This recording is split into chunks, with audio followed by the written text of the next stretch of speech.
Hey students, good morning to all and welcome to my English section. Okay? ଆଜି ଆମେ English grammar noun ବିଷୟରେ ପଢିବା। ତୁମେ ମାନେ ନାଉନ୍ କଣ ଜାଣିବ ଏଇ ଭିଡିଓରେ ଆଣ୍ଡ ନାଉନ୍ କାହାକୁ କୁହାଯାଏ, ନାଉନ୍ ଅଣ୍ଡରରେ କୋଉ ସବୁ ୱାର୍ଡ ଆସୁଛନ୍ତି, ନାଉନ୍ ର ଏକ୍ସରସାଇଜ ମଧ୍ୟ କରିବା। ହେଲା? ବୁଝିପାରିଲ? ତ ନାଉନ୍ କଣ କାହାକୁ କୁହାଯାଏ ତୁମେ ଏହି ଭିଡିଓରେ ଭଲ ଭାବରେ ବୁଝିପାରିବ। ଓକେ? ତ ଡେରି ନ କରିକି ଚାଲ ଯିବା ଆରାମସେ ନାଉନ୍ କଣ ବୁଝିବା। ହେଲା? ତ ପ୍ରଥମେ ନାଉନ୍। ଓକେ? ନାଉନ୍ କଣ ନା noun what is a noun? ଗୋଟେ ନାଉନ୍ କଣ କାହାକୁ କୁହାଯାଏ? Noun is a naming word. Okay? Noun କଣ ନା ନାଉନ୍ ର ଆକ୍ଚୁଆଲି ଓଡିଆ ମିନିଂ କଣ ନା କୁହାଯାଏ ବିଶେଷ୍ୟ ଓଡିଆରେ। ଓକେ, ନାଉନ୍ ହଉଛି ଗୋଟେ ନେମିଂ ୱାର୍ଡ। ନାଉନ୍ କଣ ନା ସବୁବେଳେ ମନେ ରଖିବ, ନାଉନ୍ ହଉଛି ଗୋଟେ ନେମିଂ ୱାର୍ଡ ଯାହାର ଅର୍ଥ ହଉଛି କୌଣସି ଶବ୍ଦ, କୌଣସି ଜିନିଷର ନାମ, କୌଣସି ବସ୍ତୁର ନାମ। ହେଲା? ନାଉନ୍ କହିଲେ ମାନେ ତୁମେ କୌଣସି ନାମକୁ ବୁଝେଇବ। ହେଲା? ଇଟ୍ is the name of A person.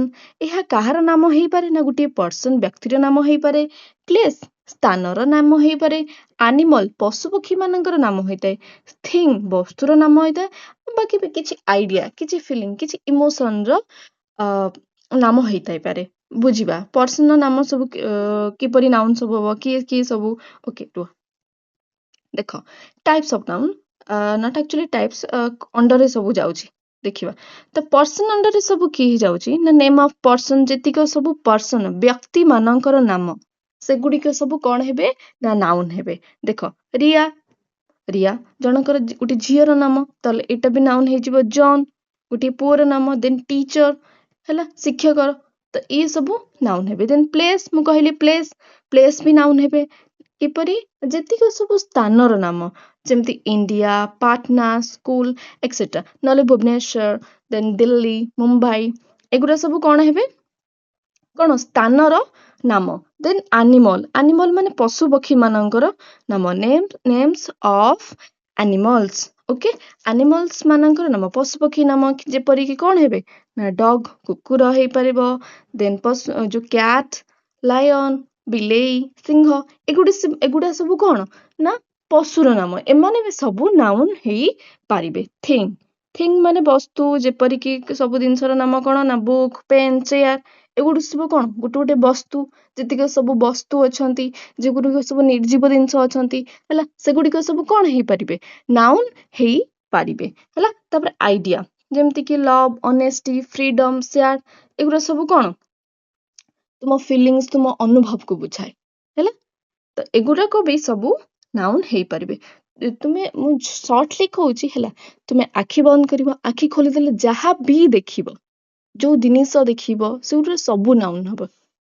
Okay, ମନେକର ତମେ ସ୍କୁଲରେ ବସିଛ, ସ୍କୁଲରେ ଆଖି ବନ୍ଦ କରି ଆଖି ଖୋଲିଦେଲେ ବ୍ଲାକ୍ ବୋର୍ଡ ଦେଖୁଛ, ଚକ୍ ଦେଖୁଛ, ଚେୟାର ଦେଖୁଛ, ଟେବୁଲ ଦେଖୁଛ, ଦେନ୍ ଆଉ କଣ ଦେଖୁଛ, ଡଷ୍ଟର ଦେଖୁଛ, ବ୍ଲାକ୍ ବୋର୍ଡ ଦେଖୁଛ, ଆଉ କଣ ବୁକ୍ସ ଦେଖୁଛ, ପେନ୍ସ ଦେଖୁଛ, ପେନ୍ସିଲ୍ସ ଦେଖୁଛ, ବ୍ୟାଗ ଦେଖୁଛ, ଏଗୁଡା ସବୁ ଯାକ ନାଉନ୍ ହେବେ। ତୁମେ ଆଖି ବନ୍ଦ କରି ଖୋଲିଦେଲେ ଯାହା ବି ଦେଖିବ, ଯେଉଁ ସବୁ ବସ୍ତୁ ଗୁଡିକ ଦେଖିବ, ସେଗୁଡିକ ସବୁ ହେବେ ନାଉନ୍। ପିଲାମାନେ ବୁଝିପାରିଲ? ତ ନାଉନ୍ କଣ, ନାଉନ୍ କାହାକୁ ଆମେ ସବୁ କହିପାରିବା। ହେଲା? ତ ଚାଲ କିଛି ଏକ୍ସାମ୍ପଲ୍ସ ଥ୍ରୁରେ ବୁଝିବା, ଆଉ ଏକ୍ସଟ୍ରା ଏକ୍ସାମ୍ପଲ୍ସ। ଦେଖ ଏଠି କିଛି ଏକ୍ସରସାଇଜ ଥ୍ରୁରେ ବୁଝିବା। କହୁଛି underline the nouns in the following sentences। ହେଲା?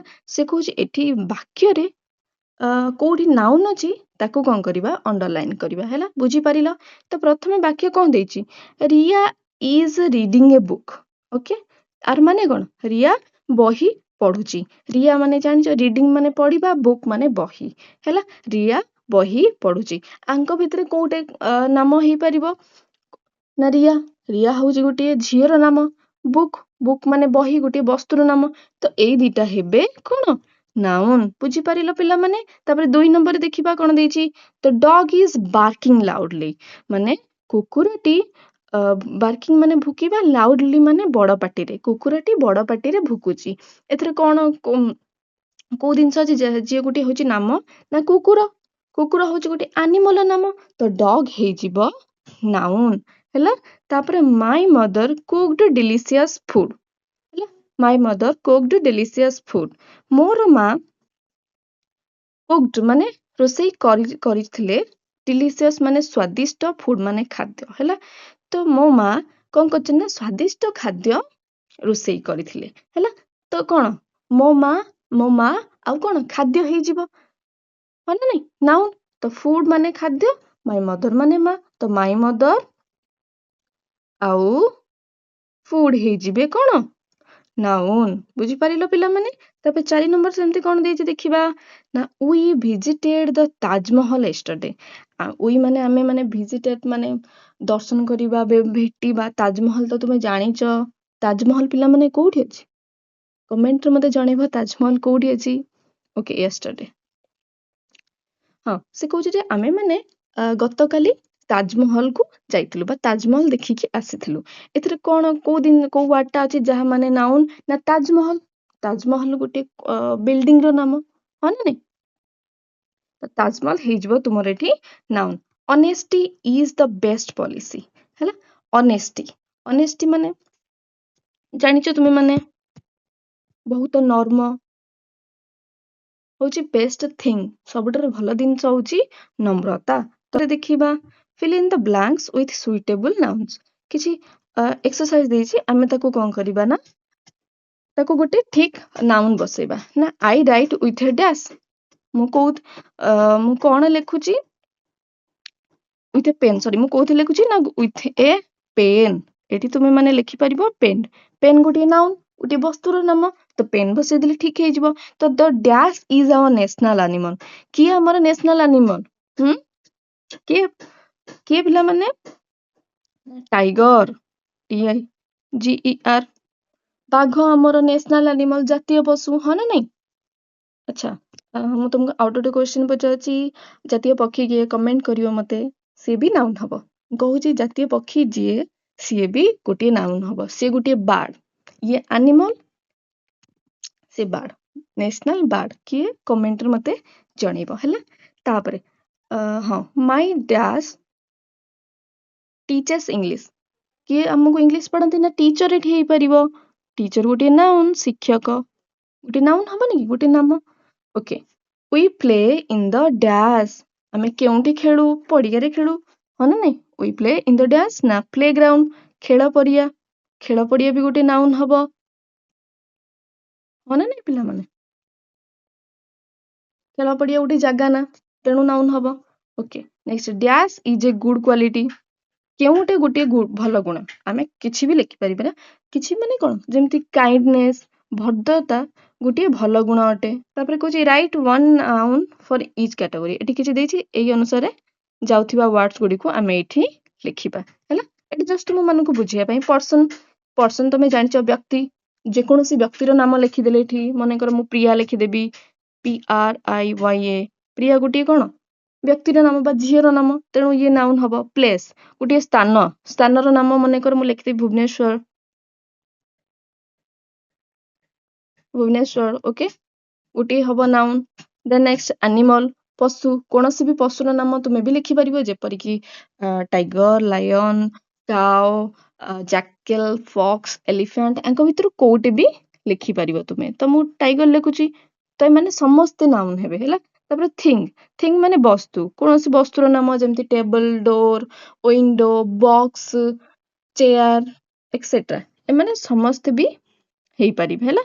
ତ ମୁଁ ଚେୟାର ଲେଖିଦଉଛି, ତୁମେ ମାନେ ଯେତିକ ସବୁ ବସ୍ତୁ ଅଛନ୍ତି, କବାଟ ହଉ, ଝରକା ହଉ, ଟେବୁଲ ହଉ, ପେନ୍ ହଉ, ବକ୍ସ ହଉ, ସବୁ ହେଇପାରିବେ ହେଲା।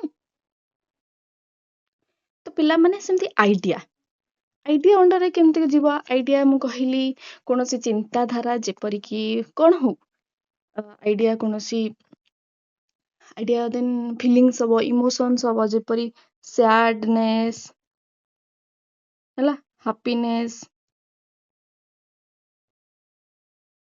ଆନନ୍ଦ, ଦୁଃଖ, ଏଗୁରା ସବୁ ହେଇପାରିବ।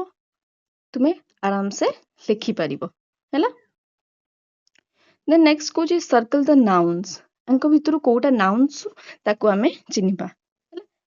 ତ ପ୍ରଥମେ ୱାର୍ଡ ର ମିନିଂ ଜାଣିବା, ତାପରେ କୋଉଟା ନାଉନ୍ ଜାଣିବା ହେଲା। ତ ପ୍ରଥମେ ଏଠି କହୁଛି ବାର୍ଡ ମାନେ ପକ୍ଷୀ ଜାଣିଛ, ଫ୍ଲାଏ ମାନେ ଉଡିବା, ସିଙ୍ଗ ମାନେ ଗୀତ ଗାଇବା, ଜମ୍ପ ମାନେ ଡେଇଁବା। ଆ ଭିତରୁ ନା କୋଉଟା? ଇଏ ତ ସବୁ ସବୁ କାମ ଗୁଡ଼ିକ ହଁ ନା ନାଇଁ, ଉଡ଼ିବା, ଗୀତ ଗାଇବା, ଡେଇଁବା। ତ ବାର୍ଡ ହଉଛି ଗୋଟେ ପକ୍ଷୀର ନାମ, ପକ୍ଷୀ। ତ ବାର୍ଡ ହେଇଯିବ ନାଉନ୍, ବୁଝିପାରିଲ? ତାପରେ ନେକ୍ସଟ, ସ୍କୁଲ ମାନେ ବିଦ୍ୟାଳୟ ଜାଣିଛ, ରିଡ୍ ମାନେ ଲେଖିବା, ରିଡ୍ ମାନେ ପଢିବା, ରାଇଟ୍ ମାନେ ଲେଖିବା, ଲର୍ନ ମାନେ ଶିଖିବା। ଇଏ ସବୁ ଗୋଟେ ଗୋଟେ କାମ ହଁ ନା ନାଇଁ, ତ ଏମାନେ କିଛି ହେବେ ନାହିଁ। ତ କୋଉଟା ହେବ ନା ସ୍କୁଲ ବିଦ୍ୟାଳୟ ହିଁ ଗୋଟେ ନାଉନ୍ ହବ, ବିଦ୍ୟାଳୟ ଗୋଟେ ନାମ, ତେଣୁ ସ୍କୁଲ ହବ ଆନ୍ସର। ତାପରେ ନେକ୍ସଟ, ପେନ୍ ମାନେ କଲମ, ଇଟ୍ ମାନେ ଖାଇବା, ସ୍ଲିପ୍ ମାନେ ଶୋଇବା, ରନ୍ ମାନେ ଦୌଡ଼ିବା। ତ ଇଏ ସବୁ କଣ ରନ୍ ଗୁଡ଼ିକ କାମ। ତା ପିଲାମାନେ ଆ ଭିତରୁ କୋଉଟା ହବ ନା ପେନ୍ ହବ, ପେନ୍ ମାନେ କଲମ। ଇଏ ସବୁ ଗୋଟେ ଗୋଟେ କାମ ହେବାରୁ ତ ଏମାନେ ହେବେ ନାହିଁ। ଯୋଉ ଗୋଟେ ନାମକୁ ବୁଝଉଥିବ ସେଇ ଗୋଟେ ହିଁ ନାଉନ୍ ହେବ। ତାପରେ ନେକ୍ସଟ, ଲାୟନ ମାନେ ସିଂହ, ଡ୍ୟାନ୍ସ ମାନେ ନାଚିବା, ସୁଇମ୍ ମାନେ ପହଁରିବା, ଲାଫ୍ ମାନେ ହସିବା। ଆଙ୍କ ଭିତରୁ ପିଲାମାନେ କୋଉଟା ହବ ନା ଦେଖ, ଡ୍ୟାନ୍ସ ମାନେ ଏଗୁଡା ସବୁ କାର୍ଯ୍ୟ ଗୁଡ଼ିକ, ଲାୟନ ହଉଛି ସିଂହ ଗୋଟିଏ ଆନିମଲ ନା, ତେଣୁ ଲାୟନ ହେଇଯିବ ଉତ୍ତର। ତାପରେ ଲଭ୍, ହ୍ୟାପି, ବିୟୁଟିଫୁଲ, ଫାଷ୍ଟ।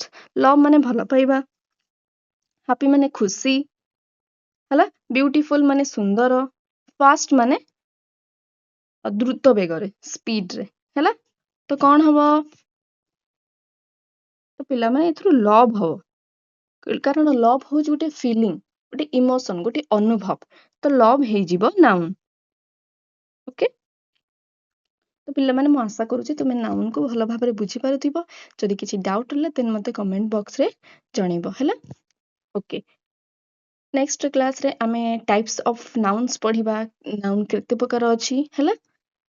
ତ ଓକେ, ମୁଁ ଏଇଠି ମୋ ଭିଡ଼ିଓ ନାଉନ୍ ସେକ୍ସନକୁ ଏଣ୍ଡ କରୁଛି। ବାଏ ବାଏ ମାଇ ଫେଭରେଟ୍ ଷ୍ଟୁଡେଣ୍ଟସ୍।